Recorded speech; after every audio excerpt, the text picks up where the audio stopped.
जानो गुण को चीना, वृंदावन की लीला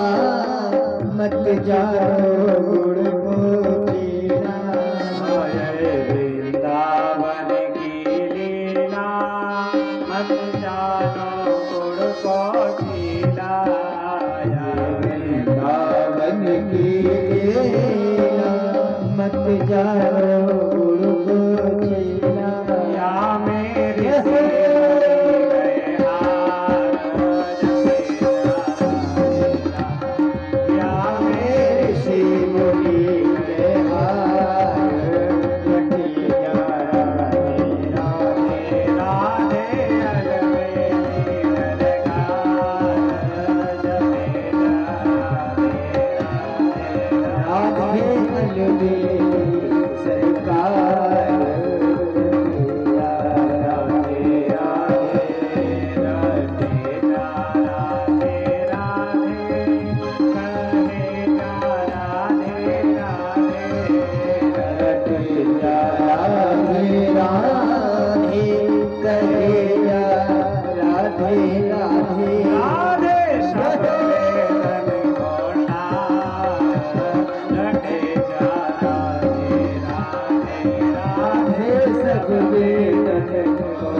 धन्यं वृंदावनं तीनं भक्तिर्नित्यत्र च। धन्य है वह पावन वृंदावन धाम जहाँ पर नारद जी महाराज पहुँचे तो नारद जी महाराज ने देखा कि यमुना जी का पावन पुलिन तट पे कई स्त्रियां एक स्त्री को घेर करके बैठी हैं और उस स्त्री के सामने दो पुरुष अचेत अवस्था में बैठे सोए। यह दृश्य देख करके नारद जी महाराज ने सोचा हो सकता है किसी की मृत्यु हो गई होगी, तो इन स्त्रियों के बीच में जाना ठीक नहीं। नारद जी महाराज सोच विचार करके फिर अपने रास्ते से निकलने लगे। तब तक उस स्त्री ने आवाज लगाई, भो भो साधो क्षणं तिष्ठ। हे साधु महाराज कुछ क्षण आप रुको। महाराज रुकिए। अब नारद जी महाराज पीछे मुड़ के देखे, हमको जानने वाला इन स्त्रियों में कोई है?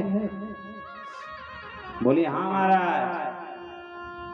दर्शनम तव लोकस्य सर्वथा गहरम परम।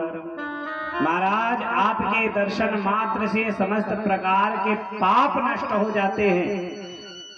आप महाराज मेरे भी पाप का निवारण करिए, आप ऐसे मत जाएं। नारद जी महाराज ने कहा, आप हो कौन जो हमारे बारे में इतना जानती हो? तब उस स्त्री ने कहा, महाराज अहम भक्तरिति ख्यात इमौ में तनयो मतो। महाराज मैं भक्ति हूं और ये मेरे दोनों पुत्र हैं, ज्ञान और वैराग्य। महाराज काल का ऐसा समय आया, उत्पन्ना द्रविड़ेशाहम, मेरा प्राकट्य द्रविड़ प्रदेश में हुआ। विद्धिम कर्णाटके गताह, कर्नाटक आदि प्रदेशों में मैं बड़ी हुई। महाराज कोचिन महाराष्ट्र, कहीं कहीं महाराष्ट्र आदि प्रदेशों में मेरा सम्मान हुआ, लेकिन महाराज गुर्जरे जीर्णतांगता, जब मैं गुजरात में पहुंची, भक्ति महारानी कह रही है नारद जी से, जब मैं गुजरात पहुंची तो मैं जीर्ण हो गई, क्योंकि गुजरात, गुजर गई जिसकी रात बिना भजन में, उसको कहते हैं गुजरात। भक्ति महारानी कहती है वहां कोई भजन नहीं कर रहा, वहां बड़े बड़े धनाढ्य लोग रहते हैं, तो वहां कोई भजन भक्ति में नहीं, वहां तो सिर्फ धन की महिमा चलती है। तो गुर्जरे जीर्णतांगता, गुजरात में मैं तो जीर्ण हो गई महाराज, मैं बुढ़ी हो गई, मेरा कोई अस्तित्व गुजरात में नहीं रहा। मैं सोची अब कहाँ जाऊं, तो महाराज मैं वृंदावन धाम आ गई, जहां भगवान लीला किए हैं, भगवान नाचे हैं। महाराज धन्य है यह वृंदावन धाम जो मेरा सम्मान किया। मैं तो नवयुवती हो गई, लेकिन महाराज मेरे दो पुत्र ज्ञान और वैराग्य वो वृद्ध हो गए। अब किसी माँ के सामने उसका बेटा बूढ़ा हो जाए और माँ नौजवान हो जाए, तो उस माँ पे क्या गुजरेगी।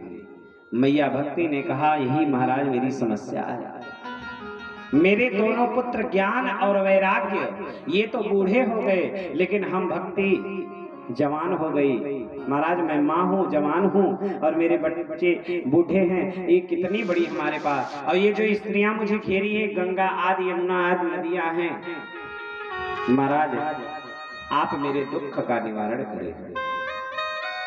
नारद जी ने कहा मैया तो याहूतस्तु भगवान याति नीच गृहे सुपी, नीच से नीच घर में तुम चली जाओ तो भगवान वहां जाने से नहीं रुक पाते, वहां भगवान पहुंच जाते हैं। और तुम इतनी दुखी हो, चिंता मत करो माँ, मैं तुम्हारे दुख का निवारण करूंगी, मैं करूंगा तुम्हारे दुख का निवारण। ज्ञान वैराग्य को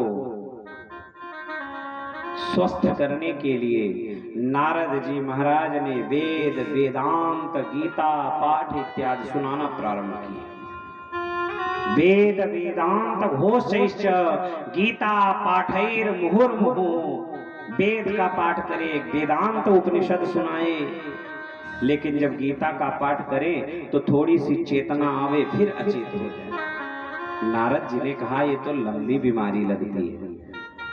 नारद जी बेचारे परेशान हो गए, लेकिन ज्ञान वैराग्य स्वस्थ नहीं हुए। तब तक आकाशवाणी होती है, हे नारद, अगर इन ज्ञान और वैराग्य को स्वस्थ करना चाहते हो तो सत्कर्म सूचको नूनम, तुम जाओ कहीं सत्कर्म करो। नारद जी ने कहा सत्कर्म? बोले वेद का पाठ करना क्या सत्कर्म नहीं है? उपनिषद का पाठ करना क्या सत्कर्म नहीं है? गीता जी का पारायण करना क्या सत्कर्म नहीं है? तो अगर ये सत्कर्म नहीं है तो फिर सत्कर्म क्या है, आप ही बता दो। आकाशवाणी ने कहा महाराज ये तो कोई संत बताएगा। यह कहा करके आकाशवाणी अंतर ध्यान हो गई। अब नारद जी महाराज ने कहा मैया तू अपने बच्चों के संग यहीं रह, मैं खोज के आता हूँ सत्कर्म क्या। अब नारद जी महाराज निकल पड़े, भारत की भूमि का भ्रमण करना प्रारंभ किए। कोई संत मिले, कोई साधु मिले, महाराज राम राम। अब नारद जी महाराज राम राम करें, सोचिए नारद जी साक्षात ब्रह्मा के पुत्र देवर्षि नारद, और नारद जी प्रणाम करें, उसके बाद बोले महाराज सत्कर्म क्या है आप बता दो। अब सब जितने साधु संत थे सब मूड़ी नीची कर ले, सब कहें बताओ, इतने बड़े ब्रह्मा के पुत्र देवर्षि नारद हम जैसे साधारण लोगों से पूछ रहे हैं सत्कर्म क्या है। अब हम क्या बतावें सत्कर्म। अब कोई पीजीआई का डॉक्टर, सहारा हॉस्पिटल का डॉक्टर, बड़े बड़े हॉस्पिटलों में इलाज करने वाला डॉक्टर, गांव के कोई आकर के झोला छाप डॉक्टर से बोले भैया हमारे यहाँ एक कैंसर का मरीज आया है, बताओ उसका इलाज कैसे किया जाए। तो अब झोला छाप डॉक्टर सोचेगा या तो ये मेरी हंसी उड़ा रहे हैं, अब या तो सच में नहीं जानते। तो नहीं जानते तो या हो नहीं सकता, क्योंकि इतने बड़े हॉस्पिटल का डॉक्टर है, और हम सब तो झोला छाप डॉक्टर हैं, बीएससी एमएससी करने के बाद डॉक्टरी करने लगे। तो अब नारद जी की भी यही दशा, जिससे पूछें वही कहे अरे महाराज हम क्या बताएं। तो मूकी भूतास तथान्य, तो कुछ संत बोले महाराज हम मौन व्रत धारण किए, हम अभी बोलते नहीं हैं। कौन अपनी बेइज्जती करावे नारद जी से। कुछ बोले कि महाराज, कुछ के संत बोले हमारे गुरु जी भाग गए, इस समय है नहीं। कांते कियन तस्तु पलायिता, कुछ तो भाग गए, कुछ मौन हो गए। किसी ने नारद जी को समुचित उत्तर नहीं दिया। नारद जी महाराज कहते हैं यह सब देख करके दृश्य मैं भागा भागा महाराज बद्री नारायण आया। अब आप चारों भाई मुझे मिले हो, अब आप ही बताओ कि सत्कर्म क्या है। सनकाद ऋषि बोले सत्कर्म, बस इतनी सी बात के लिए इतना परेशान। अरे सत्कर्म सोच को नूनम ज्ञान यज्ञ स्मृतो बुधई। अरे यह सप्ताह ज्ञान यज्ञ की कथा ही सत्कर्म है। अब नारद जी महाराज को एक झटका और लगा। नारद जी ने कहा कि मैंने वेद सुनाया, जो भगवान के श्वास हैं वेद, वेद सुनाया, वह क्या सत्कर्म नहीं था। वेदांत सुनाया, जो वेदों की परिभाषा है उसे मैंने सुनाया, तो क्या वो सत्कर्म नहीं था। समस्त शास्त्रों का सार गीता जी को सुनाया, क्या वो सत्कर्म नहीं था। और आप कहते हो कि इस भागवत को सत्कर्म, इससे ठीक हो जाएगा। महाराज ये बात मुझे जची नहीं। अब कोई व्यक्ति बड़े बड़े हॉस्पिटलों में इलाज कराया हो कैंसर का और न ठीक होता हो, करोड़ों रुपया खर्च कर डाला नहीं ठीक हुआ, और गांव का एक वैद्य बोले अरे ये हमारी चटनी से ठीक हो जाएगा, तो कितना अजीब लगेगा। वही नारद जी की दशा हुई। नारद जी वेद सुनाए, वेदांत सुनाए, अब कह रहे हैं भागवत से हो जाएगा ठीक। नारद जी ने कहा महाराज भागवत तब क्या है, कैसे होगी, कहाँ होगी।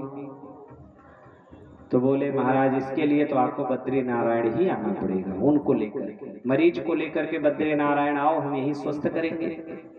नारद जी ने कहा तब तो हो गई कथा।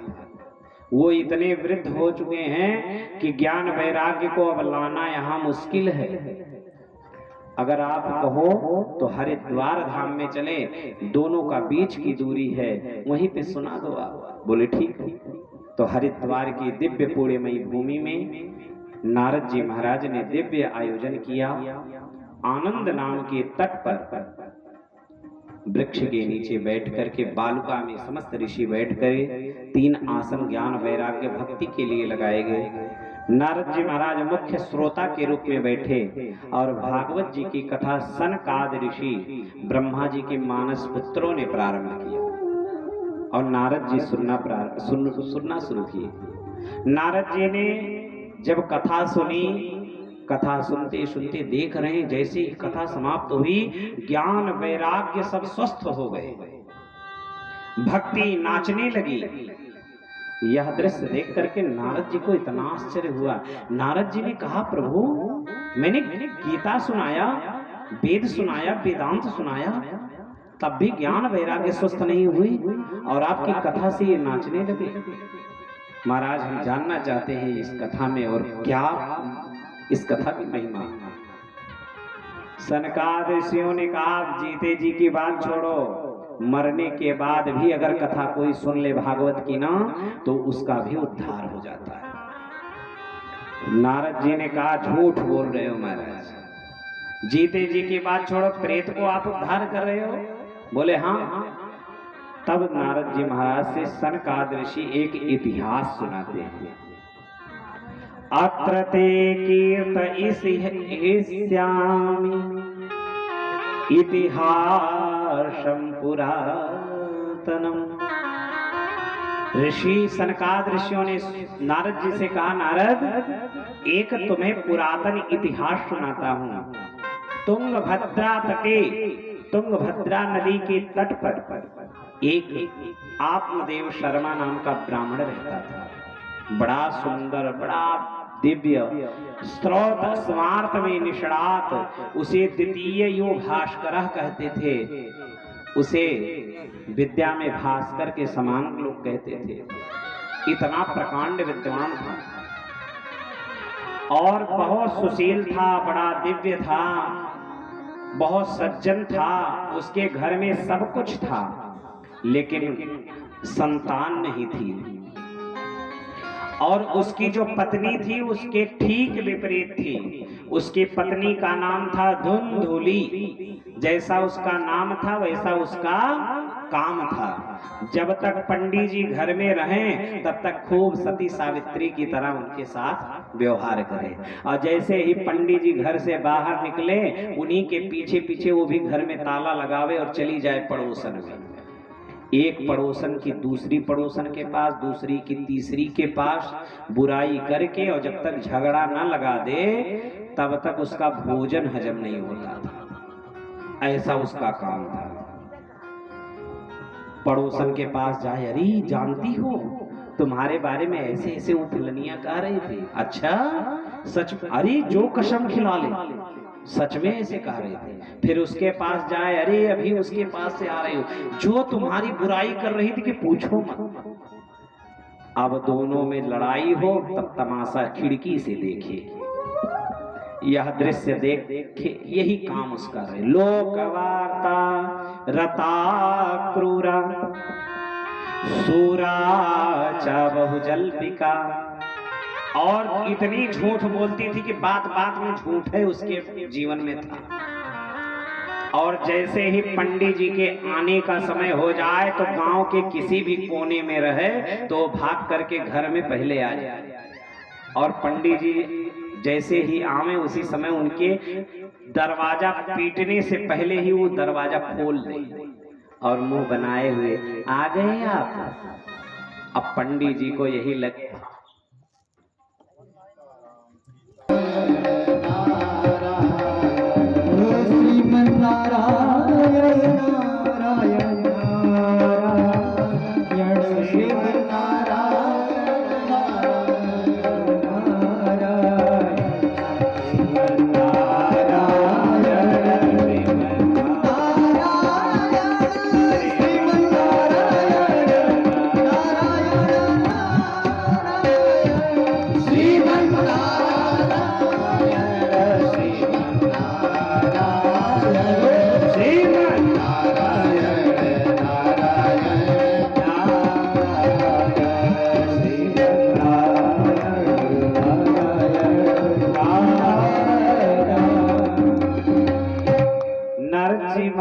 सनकादिक ऋषि कहते हैं उनकी पत्नी बड़ी उल्टा थी, लेकिन जब पंडित जी आए तो खूब सुंदर स्वरूप धारण करके, पंडित जी को यही लगे हमारी पत्नी जैसी इस संसार में कोई नहीं है, इतनी साथ हुई। लेकिन वो कैसी है उसको सिर्फ मोहल्ला वाले जानते हैं और कौन जाने।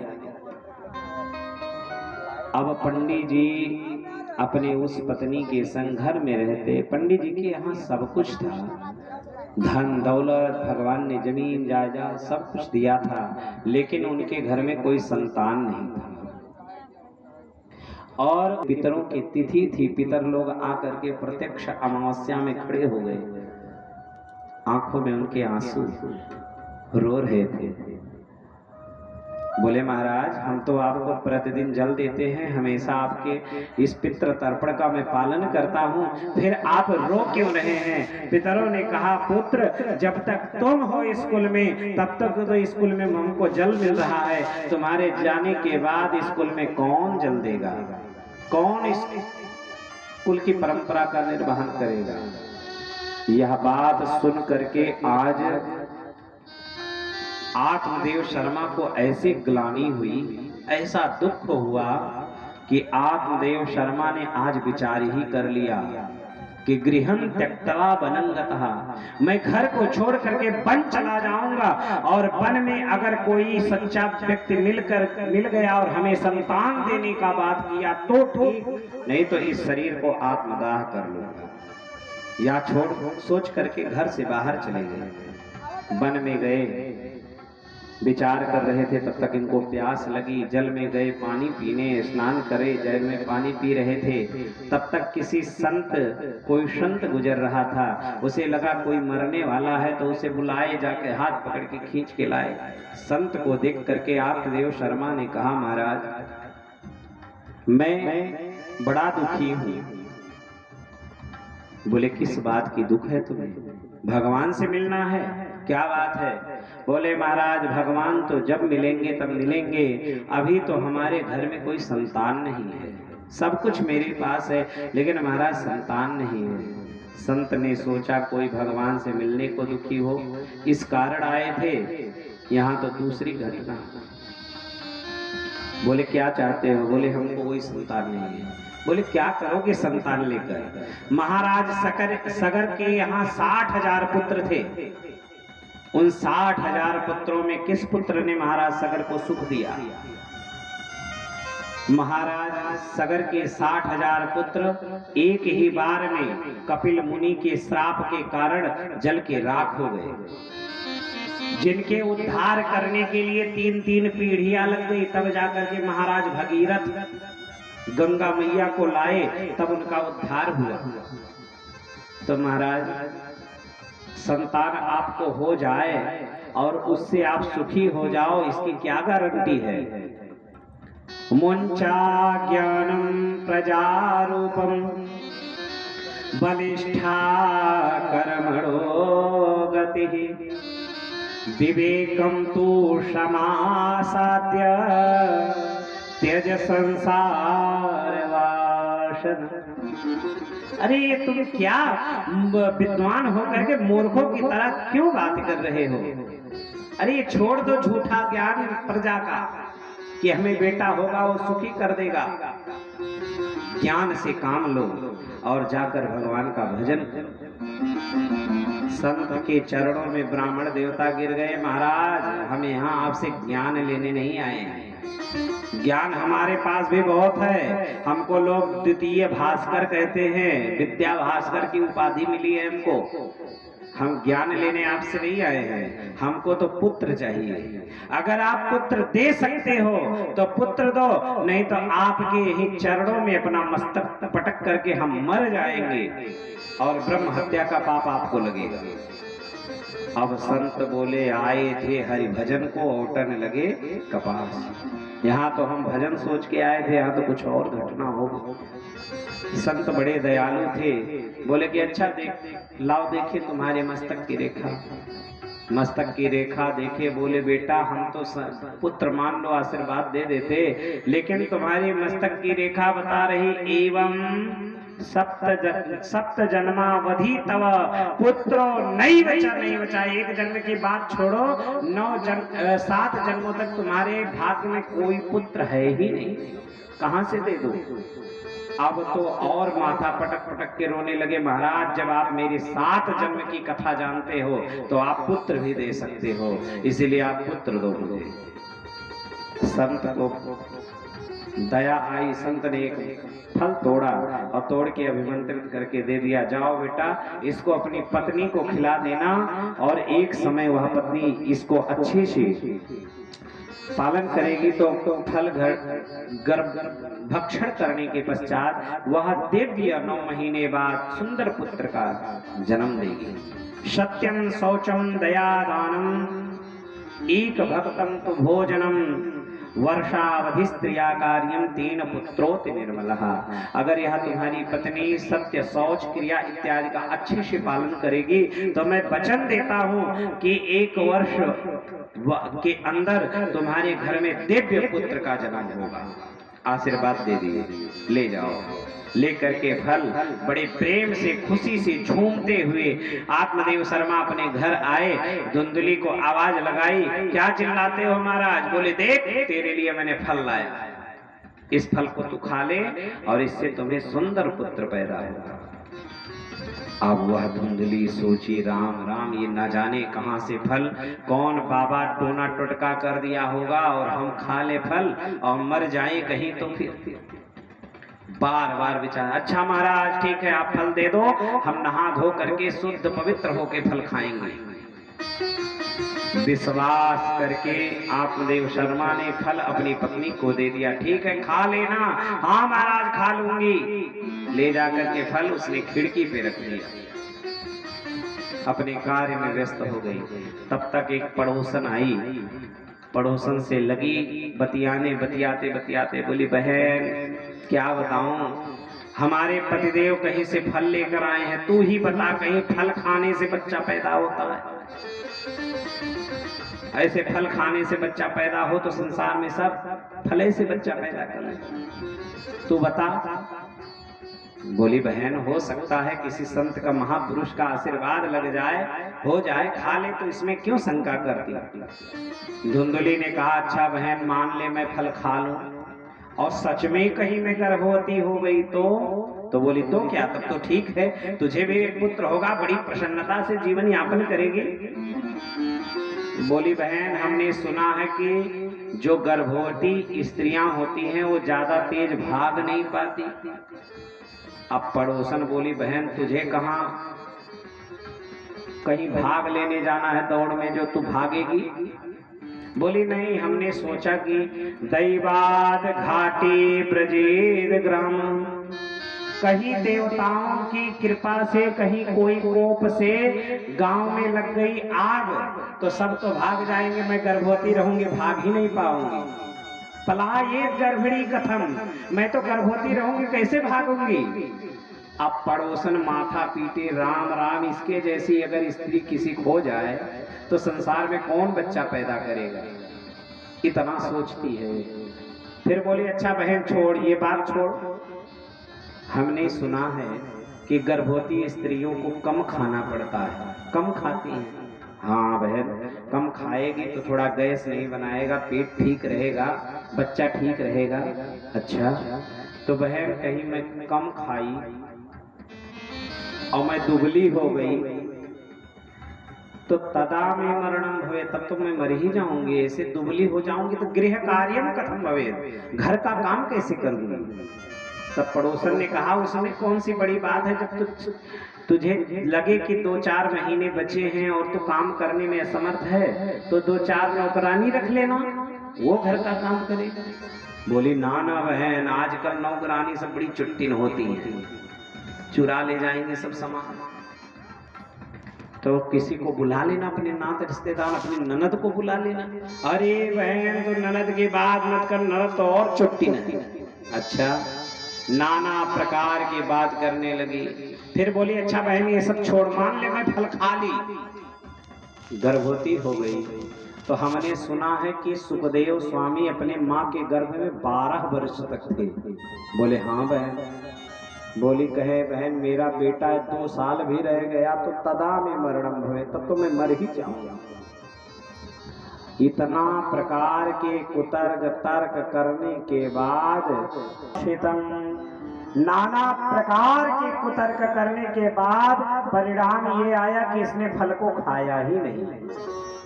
पड़ोसन चली गई, ये अपने काम में व्यस्त।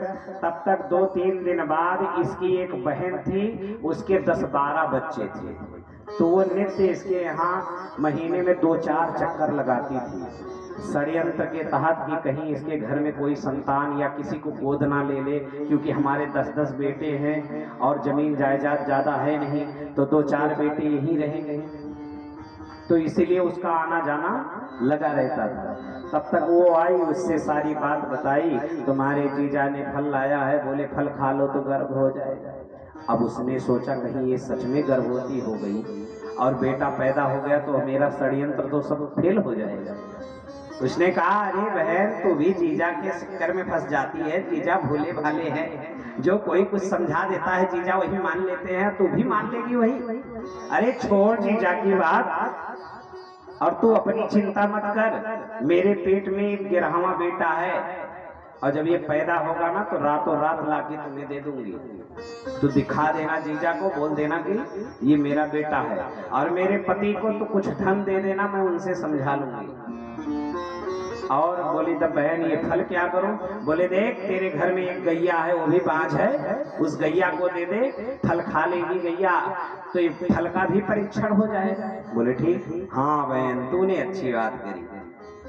अब बड़ी खुश भई धुंधली।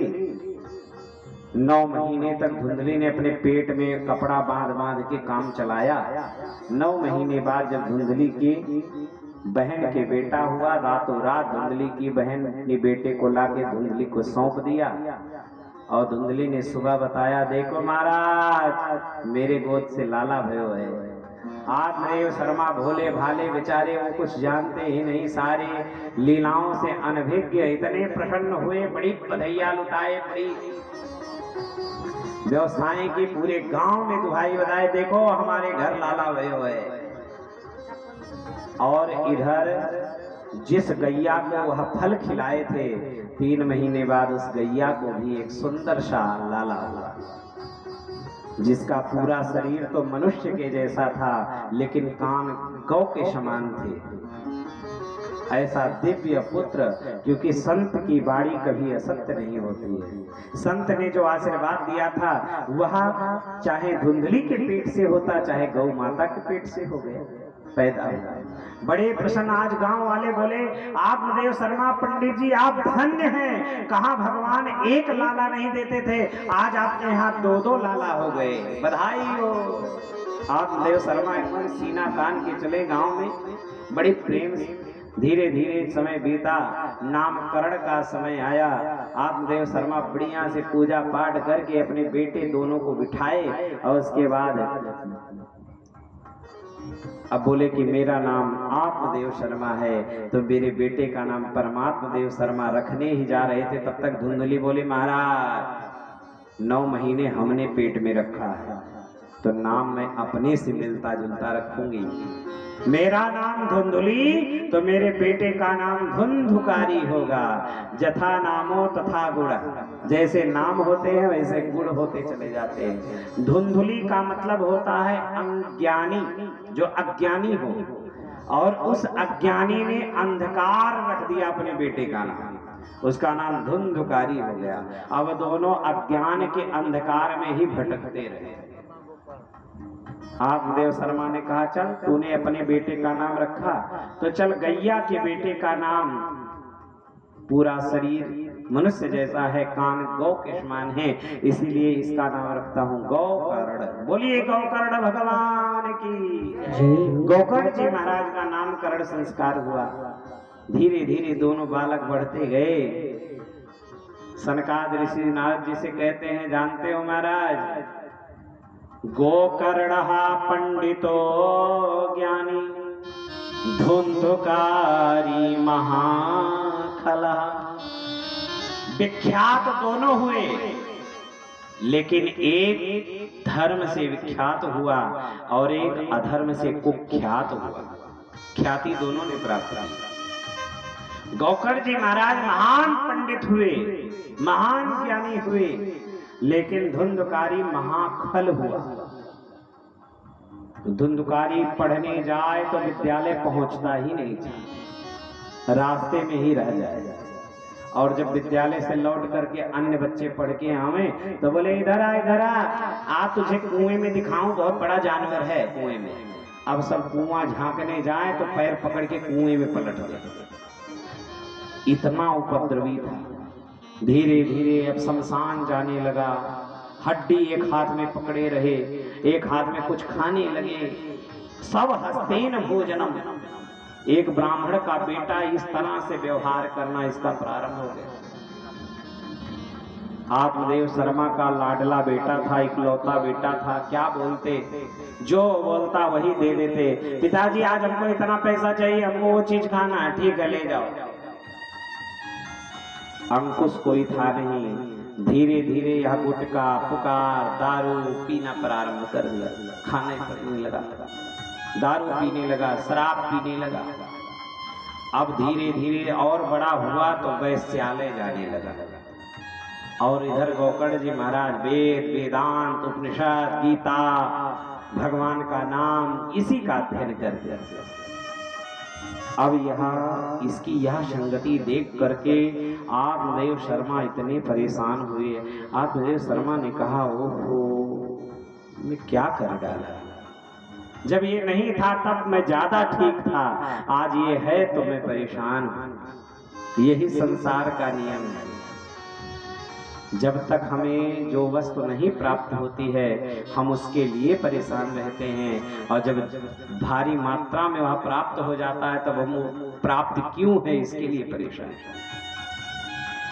आत्मदेव शर्मा उस समय भी बन गए थे कि मेरे पास पुत्र नहीं है, अब आज भी वन की तरफ जाने के लिए तैयार है कि अब इस घर में नहीं रहूंगा, ये घर नहीं अब तो ये मधुशाला बन चुका है। क्या करूं, मेरा पुत्र मुझे ही मारने दौड़ता है। बड़े दुखी थे, एकांत में बैठे थे, तब तक गोकर्ण जी महाराज आ गए। देखिए मेरा पिता दुखी है। गोकर्ण जी महाराज समझाने लगे, पिताजी, गोकर्ण जी ने 2 श्लोकों में अपने, गोकर्ण गीता कहा जाता है, 2 श्लोकों में गोकर्ण जी महाराज ने ऐसा आत्म उपदेश आत्मदेव शर्मा को दिया, पिताजी, देहे स्थिमां शरुधिरे धीमतिं त्यजत्वं जाया श्रुतादिषु सदा ममतां विमुञ्च पश्यामि जगदिदं क्षणभङ्गनिष्ठं वैराग्यरागरसिको भवभक्तिनिष्ठा।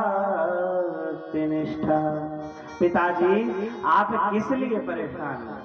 देहेन समान रुधिरे, ये अस्थि रुधिर मज्जा मीजू मीडू हड्डी पीठ से बने हुए शरीर के लिए आप परेशान हो? अरे ये आपका बेटा नहीं था तब आपको पता है ये कहाँ था? अरे आपके इसके मर जाने के बाद ये कहाँ जाएगा आपको पता है? पिताजी जन्म लेने के बाद और मरने के पहले इसी का चक्कर है।